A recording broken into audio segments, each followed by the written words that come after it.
Hi there, IC, and all the rest of you good people out there. I hope that you're all safe and sound and that health is with you.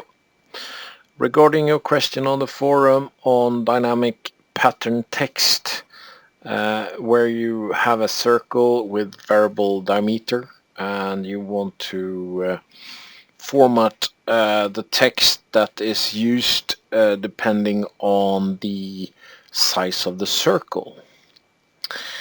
Now, I have created an example of what you have given there. I believe that you might be using inch. Here it's millimeters. Nevertheless, you will get the big picture there.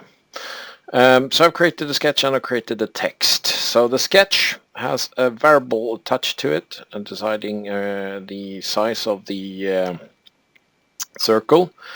It's called var underscore dia. And we also have a text that is kind of wrapped around there. We edit it just to check it.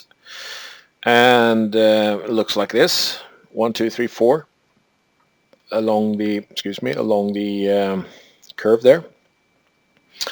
And we're happy with that. So that would be our first example.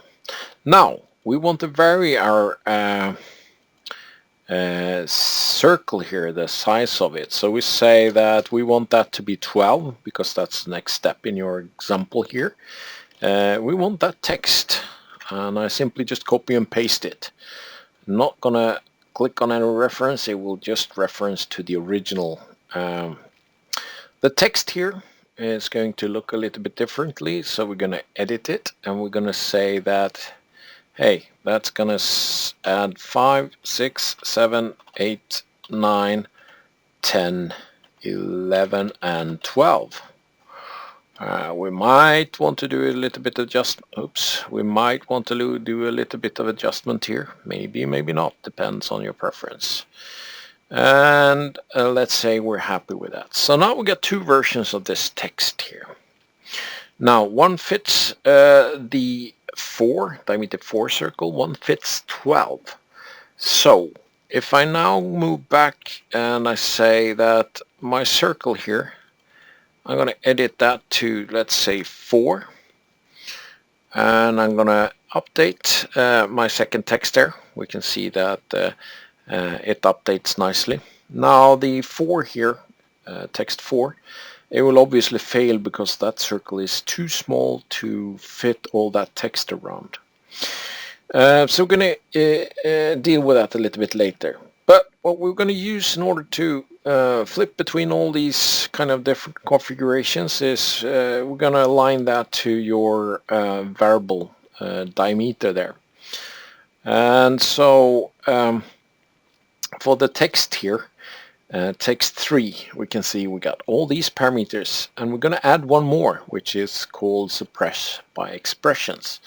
So we say edit feature and we say Suppress by Expression and add that to my text. We can see that we get a little icon here saying that it's a Suppress by Expression feature, and the green lines there indicates it's active. If everything would be grayed out in that icon, means it's suppressed.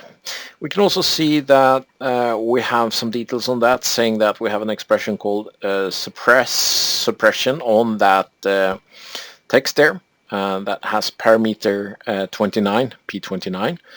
If that is equal to 1, it will be active. If it's 0, it will be suppressed.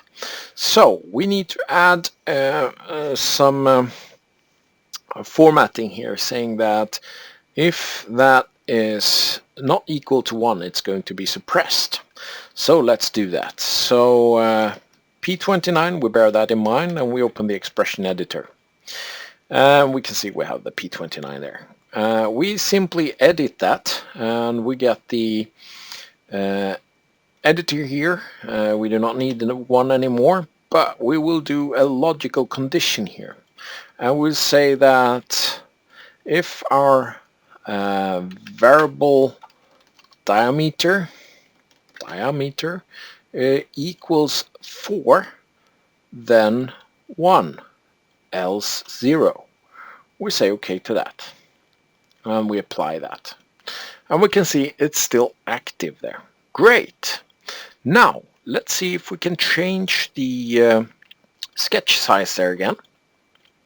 So we say next to 12 there of your version. We can also see that now our text is actually suppressed by expression. This icon was earlier had green lines and the frame was probably a little bit more blackish. And the text is grayed out, meaning that this is now suppressed by expression. If I highlight it, we can see that the value here is 0 and it is suppressed. Now, let's see what we can do with the last text we have there. There is obviously no limit to the text you can add there. It's all up to you. So we're going to do the same here. We're going to do a suppressed by expression. But before we do that, sorry. Before we do that, we check, or actually we add the suppressed by expression edit feature. Suppressed by expression. I say OK to that. So we now have a suppression. We can see the icon there, suppression state on that. And we have the suppression parameter P30 currently equals 1, so it's active. And we bear in mind P30 and we open the expression editor. So the P30 1, we're going to edit that. We don't need the 1 there, but we need to add the logical condition there. So again, if the variable diameter equals 12 this time, then it's going to be 1, else it's going to be 0. Say OK to that, and OK to that, and OK to that. So we can now vary between these kind of configurations, if you like, based on the value of our the diameter of our circle. So we say edit to that and we say 4, and we have now suppressed the second text there, if you like. If I go back to 12, it's 12 instead. Now, I hope this helps in your future endeavors and solves your situation. And with that, I'm going to leave you for tonight. So I wish you all a good night, good morning, good evening, nice afternoon, wherever you are. And remember to stay safe and healthy. And I'll talk to you soon again, I hope. Over and out from Fred. Bye for now.